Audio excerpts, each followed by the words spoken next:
O que lhe vem à mente quando ouve buraco negro? Muito provavelmente é a imagem de um aspirador de pó cósmico sem fundo, um monstro que vagueia pelo universo, devorando tudo avidamente em seu caminho. Estrelas, planetas, galáxias inteiras. Nada consegue resistir à sua fome. Essa imagem, popularizada pela ficção científica, é ao mesmo tempo assustadora e fascinante. Mas quão fiel ela é à realidade? Hoje embarcaremos numa jornada aos objetos mais misteriosos, mais extremos e mais incompreendidos do universo. Olharemos para além do horizonte de eventos para entender o que os buracos negros realmente são. E eu prometo, a realidade se mostrará muito mais estranha e surpreendente do que qualquer ficção. Para entender de onde vêm esses titãs cósmicos, precisamos primeiro observar a vida e a morte das estrelas. Imagine uma estrela, uma gigantesca esfera de gás incandescente em cujo núcleo arde um forno termonuclear.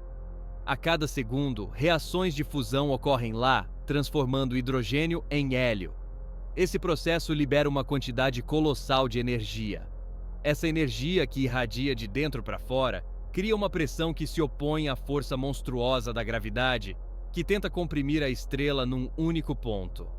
Durante toda a sua vida, a estrela é um campo de batalha entre duas forças fundamentais: o fogo termonuclear, que se impulsiona para fora, e a gravidade, que atrai tudo para dentro. Por bilhões de anos, elas permanecem num frágil equilíbrio. Mas o combustível não é eterno. Quando no núcleo de uma estrela, que é muitas vezes mais massiva que o nosso Sol, o hidrogênio se esgota, e depois outros elementos mais pesados também, o forno começa a se apagar. A pressão de dentro enfraquece, e a gravidade, essa predadora paciente e implacável, finalmente prevalece. Nada mais a detém. Em frações de segundo, as camadas externas da estrela desabam em direção ao centro com uma velocidade inimaginável. Esse fenômeno é chamado de colapso gravitacional. Ocorre uma explosão colossal que chamamos de supernova. Por um breve momento, uma única estrela moribunda pode brilhar mais forte do que uma galáxia inteira com centenas de bilhões de estrelas. Nessa explosão, nascem todos os elementos pesados dos quais somos feitos, nós e tudo ao nosso redor. O ferro em nosso sangue, o cálcio nos ossos, o carbono em todas as células vivas. Mas o que resta depois desse grandioso espetáculo de fogos de artifício? Se a estrela original fosse suficientemente massiva, cerca de 20 a 25 vezes mais pesada que o nosso Sol, nada pode mais deter o núcleo remanescente. A gravidade o comprime cada vez mais e mais. Primeiro, os átomos se desintegram. Os elétrons são empurrados para dentro dos prótons, formando uma matéria superdensa, composta apenas de nêutrons. Se o colapso parasse nessa fase, teríamos uma estrela de nêutrons. É um objeto incrivelmente denso. Apenas uma colher de chá da matéria de uma estrela de nêutrons pesaria na Terra vários bilhões de toneladas. Mas para um futuro buraco negro, nem isso é o limite. A gravidade continua seu trabalho. Ela comprime a matéria ainda mais, superando todas as forças da natureza que conhecemos, até que toda a matéria se condense em um ponto com volume zero e densidade infinita. A esse ponto chamamos singularidade gravitacional. Toda a massa da estrela gigante está agora concentrada em um espaço menor que a cabeça de um alfinete. É exatamente nesse momento que nasce um buraco negro. Imagine que você está de pé na superfície da Terra e joga uma bola para cima. Para que ela voe para o espaço e não retorne, é preciso lançá-la com uma velocidade específica, a segunda velocidade cósmica. Para a Terra, isso é de aproximadamente 11 km por segundo. Agora, imagine que comprimimos a Terra sem alterar sua massa. A gravidade na superfície aumentará, e para escapar, será necessária uma velocidade cada vez maior. Se comprimirmos a Terra até o tamanho de uma ervilha, a segunda velocidade cósmica em sua superfície se tornará igual à velocidade da luz. E como nada no universo pode se mover mais rápido que a luz, então de tal superfície nada poderá mais escapar, nem mesmo a própria luz. Acabamos de criar um buraco negro. A fronteira que, uma vez cruzada, nem mesmo a luz consegue escapar dos seus abraços gravitacionais, é chamada de horizonte de eventos. Não é uma superfície física que se possa tocar. É mais como um ponto sem retorno. Você pode imaginar um rio que flui tranquilamente, mas que a certa altura se transforma numa cascata gigante. O horizonte de eventos é a própria borda dessa cascata. Enquanto você nada em direção a ele, você tem a chance de virar e nadar para longe. Mas assim que você cruza essa linha invisível, a correnteza se torna tão forte que nenhum esforço o salvará. Você será inevitavelmente arrastado para baixo. Da mesma forma, tudo o que atravessa o horizonte de eventos, matéria, energia, informação, está condenado a cair na singularidade. Para um observador externo, este objeto torna-se absolutamente preto, porque não emite nem reflete qualquer luz. Ele apenas absorve. Mas o que é interessante, a própria ideia da existência de tais objetos surgiu muito antes de sabermos sobre supernovas e singularidades. Já em 1783, o cientista inglês John Michell sugeriu que no universo poderiam existir estrelas escuras, tão massivas e densas que nem mesmo a luz conseguiria escapar da sua superfície.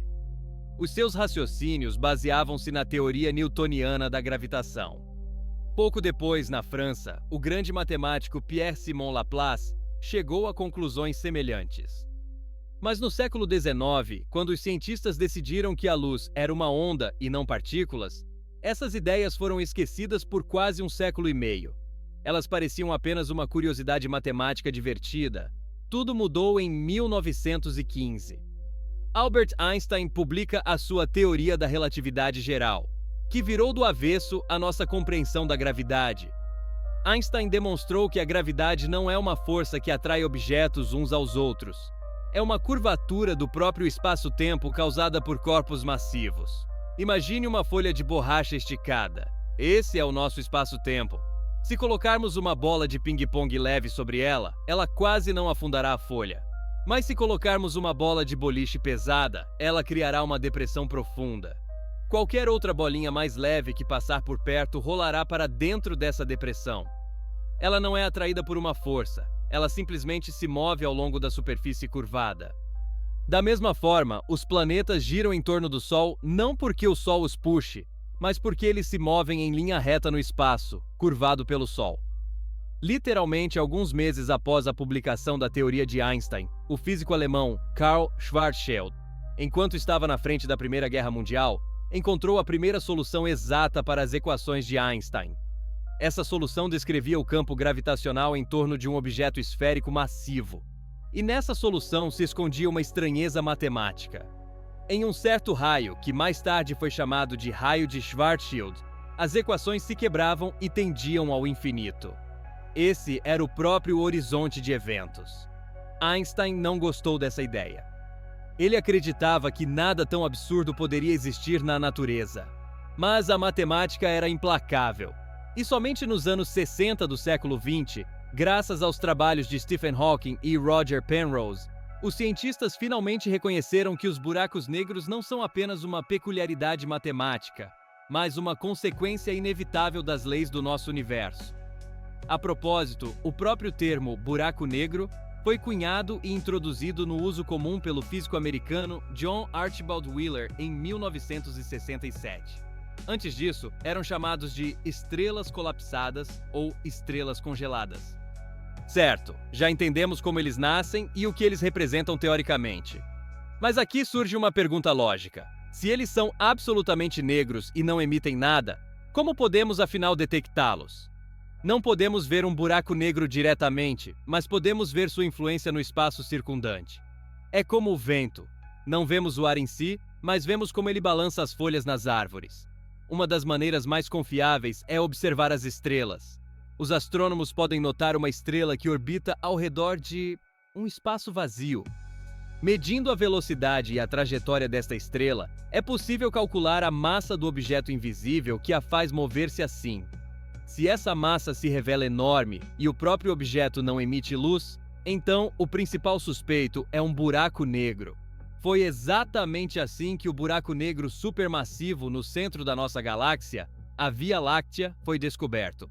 Ele é chamado de Sagitário A asterisco. Ele é 4,3 milhões de vezes mais massivo que o nosso Sol, mas mesmo assim, está comprimido num volume que caberia facilmente dentro da órbita de Mercúrio.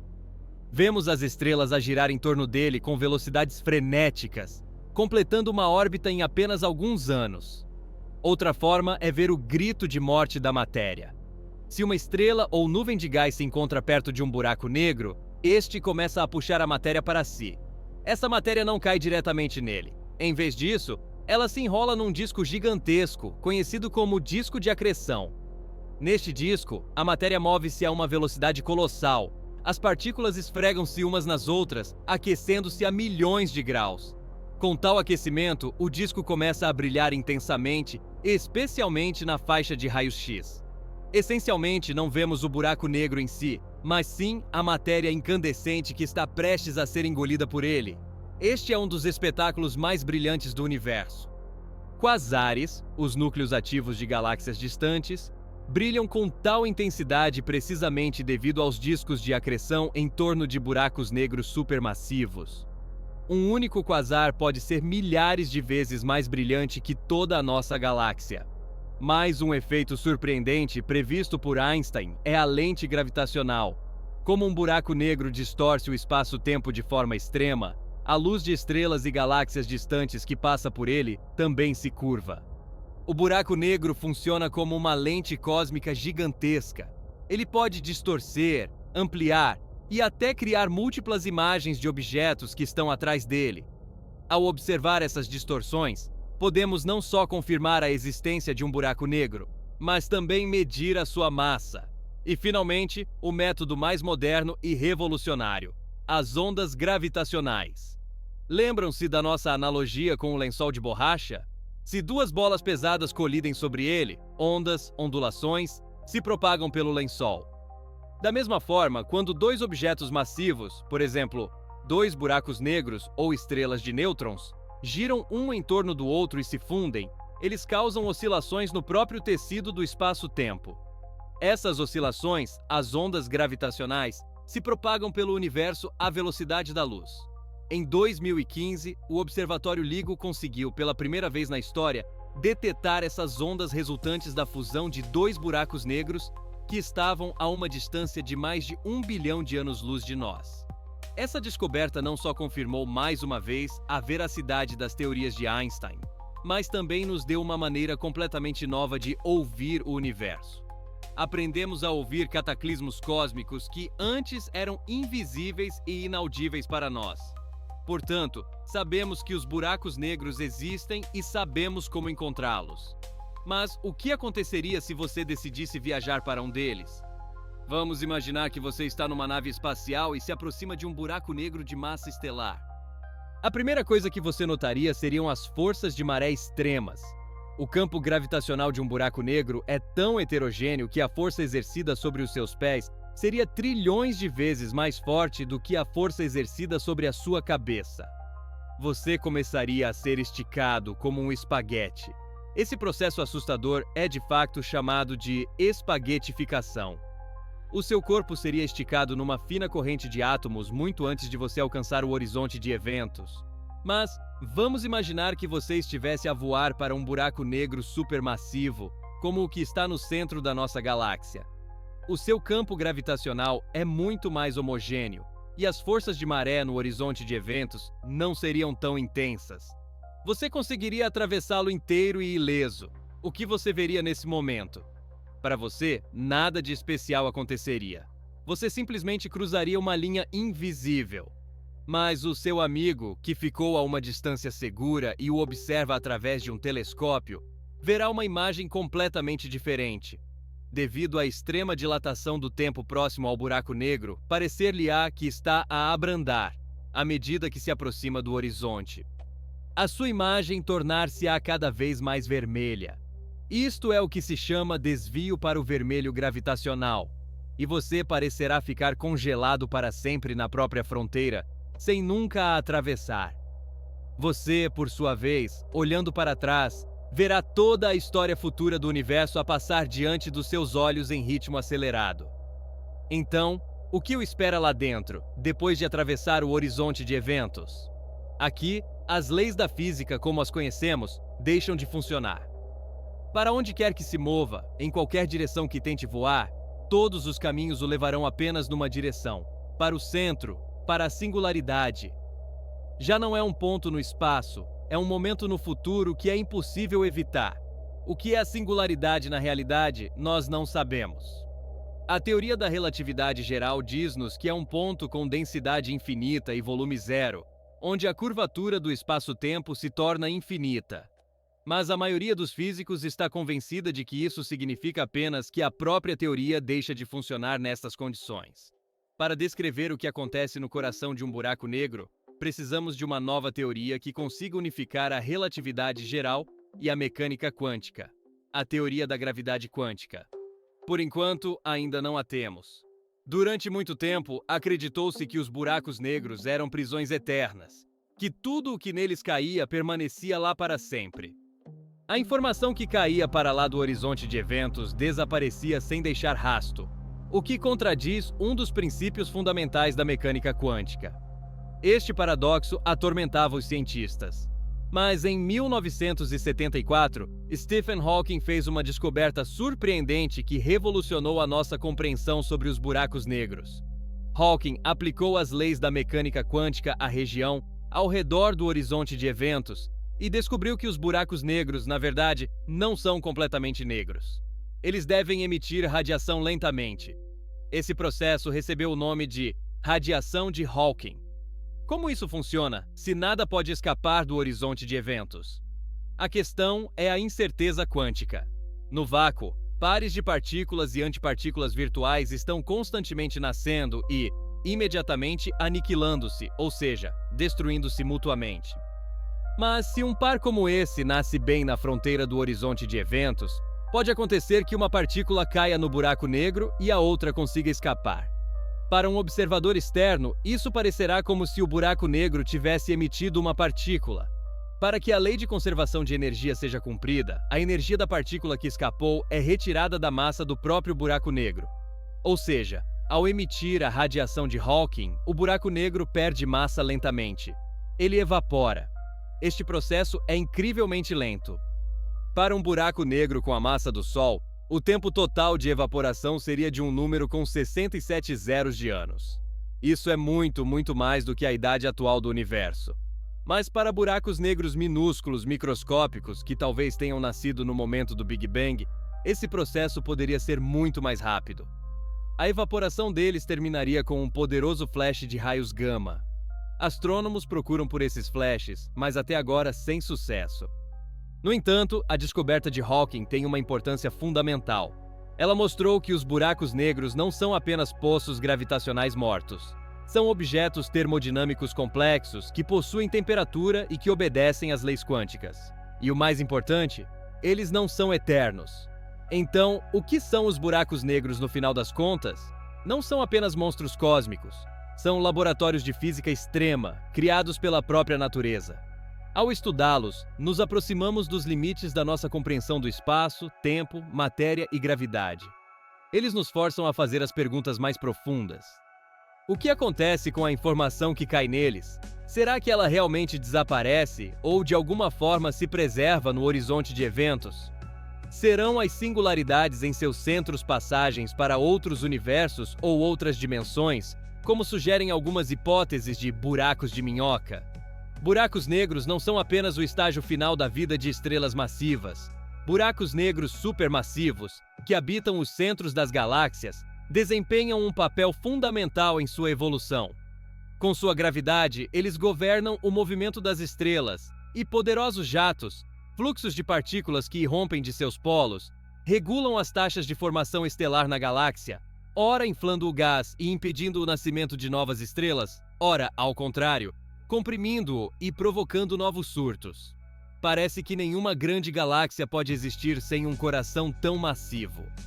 Desde as temíveis estrelas escuras na imaginação dos cientistas do século XVIII, até objetos reais cuja sombra aprendemos a fotografar e cuja voz ouvimos na forma de ondas gravitacionais, os buracos negros percorreram um longo caminho em nossa consciência. Eles deixaram de ser apenas um símbolo de destruição Eles se tornaram um símbolo dos maiores mistérios do universo e a chave para desvendá-los. Eles nos mostram os limites do nosso conhecimento e apontam o caminho que a ciência fundamental deve seguir. Buracos negros não são o fim da história. É, talvez, o começo de algo completamente novo. Eles são um lembrete de que os segredos mais profundos do universo estão ocultos não na luz das estrelas, mas na escuridão impenetrável. E estamos apenas começando a aprender a ler o que está escrito nessa escuridão.